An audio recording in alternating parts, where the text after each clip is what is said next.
Hello నమస్తే అండి. మీ barber బాల. ఇప్పుడు కటింగ్ చేస్తున్న అతని పేరు వెంకటరెడ్డి. వీళ్ళ సొంత ఊరు వచ్చింది ఉరవకొండ, అంటే అనంతపురం జిల్లాలో. ప్రజెంట్ ఇక్కడ కూలి పని చేసుకుంటూ ఉన్నాడండి తిరుపతిలో. ఈయన అనంతపురం నుంచి ఇక్కడ కూలి పనికి ఎందుకు వచ్చాడు అనేది మీకు డౌట్ రావచ్చు. ఈయన రెడ్డి కులస్తుడు అంటే కాబట్టి ఈయన విధులైన పరిస్థితుల్లో వ్యవసాయం చేస్తూ అక్కడ లాస్ అయిపోవడంతో కూలి పని చేయడానికి మార్గం లేక కూలి పని చేసుకుంటున్నాడు. చిన్న రైతు, వ్యవసాయ భూమి అమ్మేస్తే కష్టం అనేసి అప్పులు తీర్చుకునే దానికోసం ఇక్కడ వచ్చాడు. నిజాయితీగా కొద్దిగా అప్పు తీర్చేసినట్టు. కరోనా వీణ శాపం అయింది.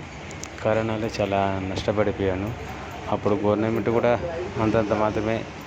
నేను రెడ్డి కాబట్టి ఓసీలో అంత కరెక్ట్గా లేదు. నీకు ఎవరు రికమెండేషన్ లేదు, ఏదైనా చేసుకోవాలని కూడా నిజన్నారు. ఇలాంటి వాళ్ళకి గవర్నమెంట్ సహకరించాలని నేను ఆశిస్తున్నాను. ఈయన పేరు వెంకటరెడ్డి. బాగా నిజాయితీ. 3 కూతుర్లు, 1 కొడుకు ఈయనకు.